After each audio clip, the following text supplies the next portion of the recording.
Assalamualaikum warahmatullahi wabarakatuh. Kami dari kelompok 3 akan menjelaskan mengenai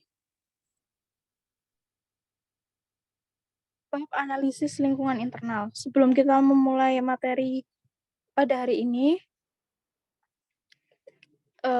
kita membaca Al-Quran dulu, surat Al-Kahfi ayat 11 sampai ayat 15.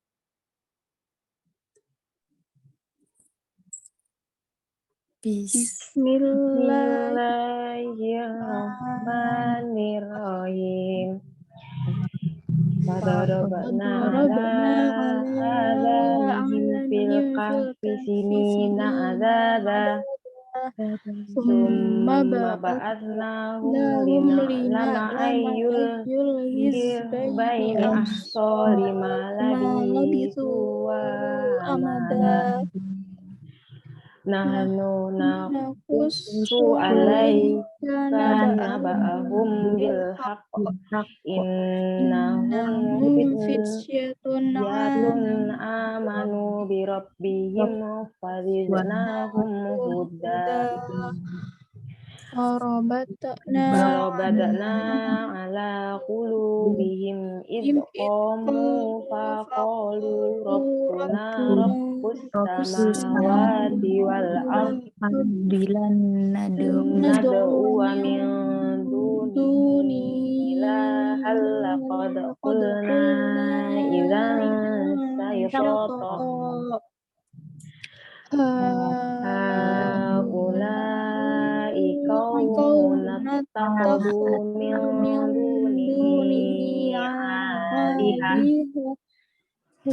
laula ya'tuna alaihim bisultanin bayyin faman adlamu mimman iftara 'alallahi kadziban. Shadaqallahul adzim.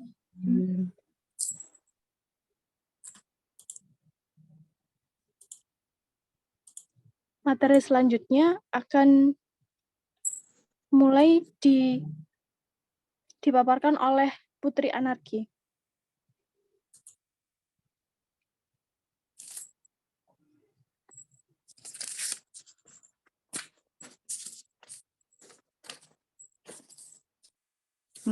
Pada bab sebelumnya telah dibahas mengenai lingkungan umum dan lingkungan industri yang merupakan lingkungan eksternal perusahaan. Pada bab ini akan dibahas tentang lingkungan internal perusahaan, yakni lingkungan yang ada di perusahaan.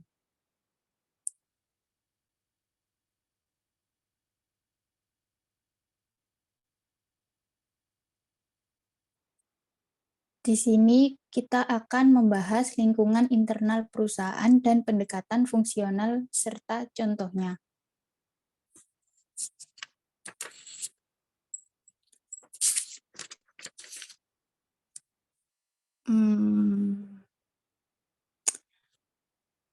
Lingkungan eksternal terkait dengan opportunity, kesempatan, dan threats atau hambatan. Sementara untuk lingkungan internal, perusahaan akan terkait dengan strength, kekuatan, dan weakness, kelemahan. Jika mampu menganalisis lingkungan eksternal dan internal, berarti perusahaan sudah mampu melakukan analisis SWOT.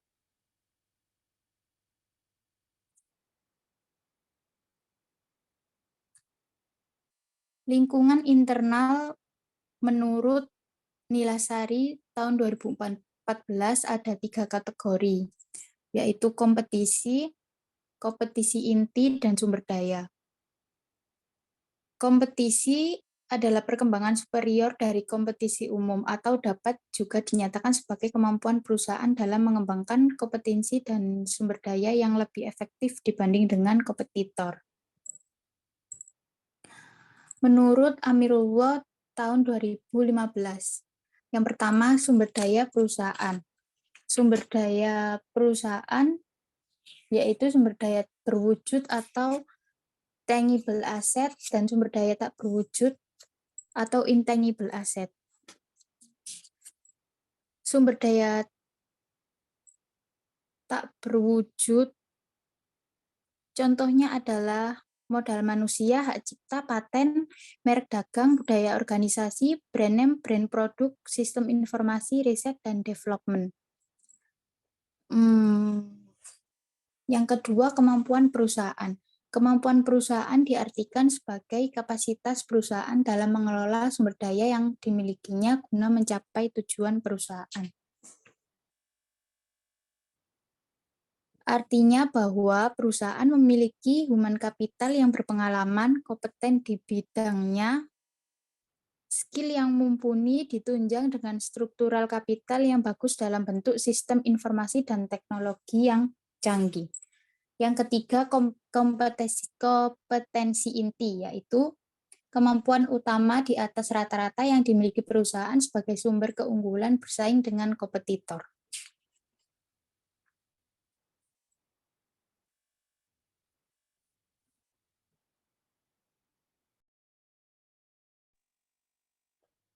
Untuk pendekatan fungsional akan saya jelaskan. Anis Milasari.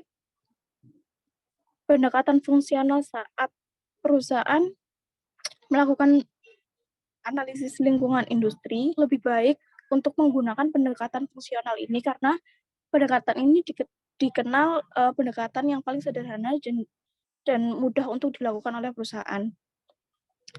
Ada 5 pendekatan yang dilakukan, yaitu pertama, fungsional bidang sumber daya manusia, fungsional bidang pemasaran, fungsional bidang keuangan, fungsional bidang produksi dan operasi, dan juga fungsional bidang riset dan pengembangan.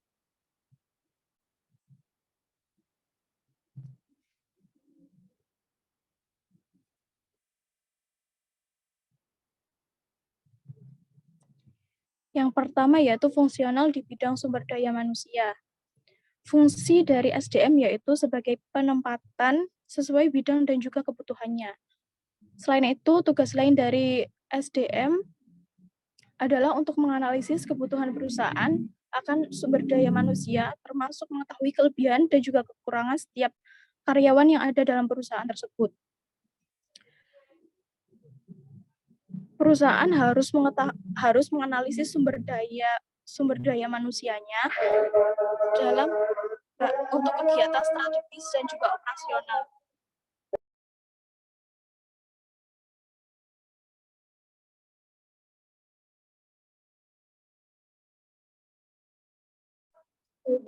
Faktor kunci dalam bidang SDM yaitu kompetensi karyawan, pengalaman karyawan, skill, knowledge, attitude karyawan, jenjang karir karyawan, penilaian karyawan yang adil,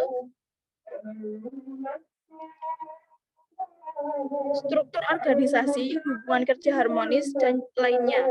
Manajer sumber daya manusia harus mengetahui dan mampu menganalisis kemampuan dari sumber daya alam yang dimiliki oleh perusahaan.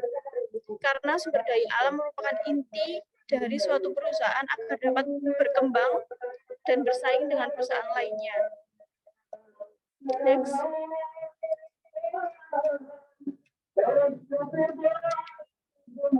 Fungsional di bidang pemasaran, yaitu fungsi dari bidang pemasaran adalah untuk menyampaikan pesan mengenai produk dan jasa yang dimiliki oleh perusahaan kepada pihak lain. Baik itu pihak konsumen maupun calon konsumen yang akan membeli produk. Fungsi dari bidang pemasaran ini sangat penting karena terkait dengan aktivitas yang akan mempengaruhi penjualan produk atau jasa. Fungsi pemasaran akan terkait dengan end user atau pengguna akhir produk. Aktivitas pemasaran sangat penting karena akan berhubungan dengan sustainability dan going concern sebuah perusahaan. Faktor kunci yang ada dalam bidang pemasaran yaitu pangsa pasar, segmentasi pasar, bauran produk dan jasa iklan, jasa penjual, citra perusahaan, strategi harga, distribusi, dan juga aktivitas pemasaran lainnya. Manajer harus mampu memahami faktor kunci tersebut agar dapat meningkatkan penjualan perusahaan. Ketiga yaitu fungsional di bidang pemasaran. Fungsinya yaitu next.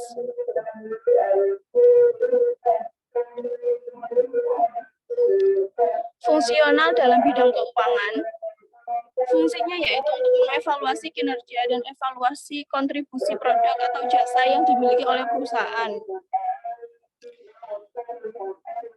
Kinerja keuangan perusahaan harus mengalami biasanya mengalami kenaikan dan penurunan. Kinerja keuangan dibandingkan dengan perusahaan sejenis dalam industri yang sama.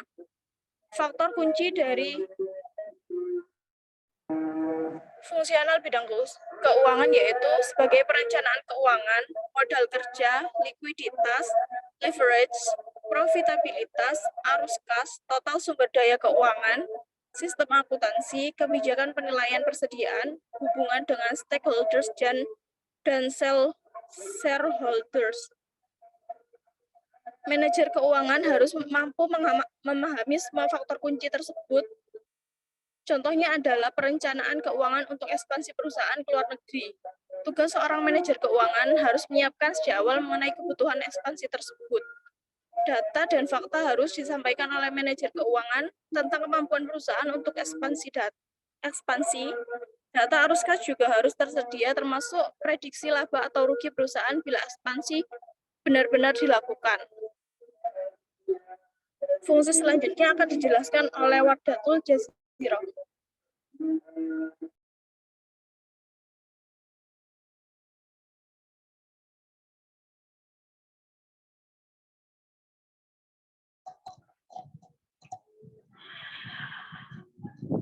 Baik, saya akan menjelaskan mengenai fungsional bidang produksi dan operasi.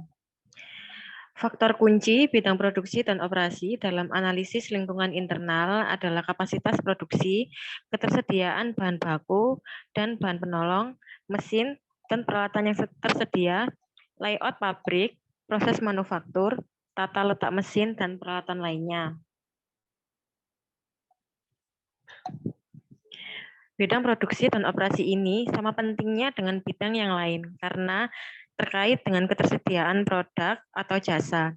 Hal ini penting karena apabila produk tidak tersedia pada saat pemesanan dan pesanan banyak, maka akan mengecewakan konsumen. Jadi perencanaan produksi adalah hal yang sangat penting. Demikian juga dengan kualitas produk yang dihasilkan. Harus memenuhi beberapa kriteria dasar seperti SNI, ISO, halal, dan lain sebagainya. Keterlambatan proses produksi dapat menyebabkan ketidakpercayaan konsumen pada produk perusahaan, demikian juga dengan produk rusak, tidak sesuai standar, dan tidak sesuai pesanan. Next.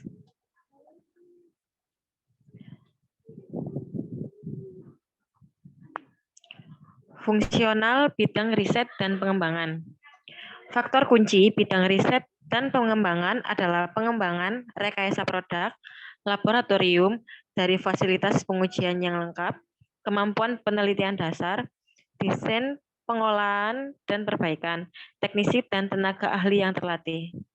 Manajer harus mengetahui dan mampu menganalisis faktor kunci ini karena akan bermanfaat untuk perusahaan kaitannya dengan inovasi produk.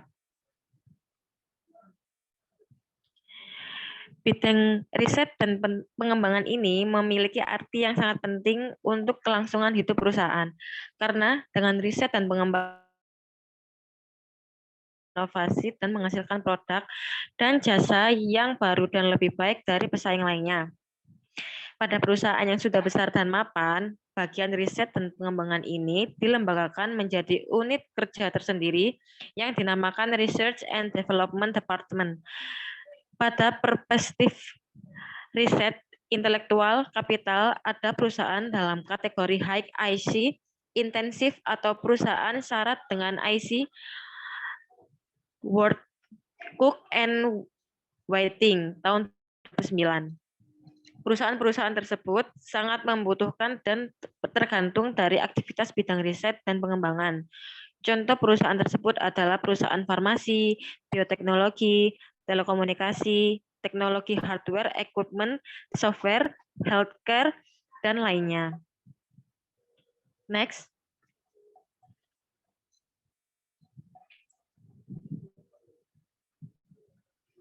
Kesimpulan, lingkungan internal perusahaan adalah lingkungan di dalam perusahaan.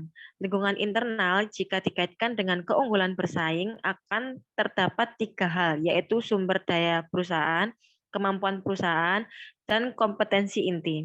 Sementara itu, analisis lingkungan internal dapat dilakukan dengan 5 pendekatan fungsional, yaitu fungsi bidang sumber daya manusia, fungsi bidang pemasaran, fungsi bidang keuangan, fungsi bidang produksi dan operasi, serta yang terakhir adalah fungsi bidang riset dan pengembangan. Dan yang paling utama dari analisis lingkungan perusahaan internal tersebut, bagaimana perusahaan bisa memberikan yang terbaik dan tidak membuat kebijakan yang bisa merugikan baik untuk perusahaan maupun untuk lingkungan sekitar.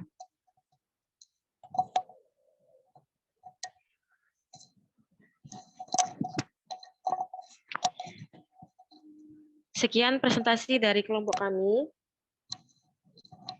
Apabila ada yang ditanyakan atau kurang jelas bisa didiskusikan. Saya akhiri. Wassalamualaikum warahmatullahi wabarakatuh.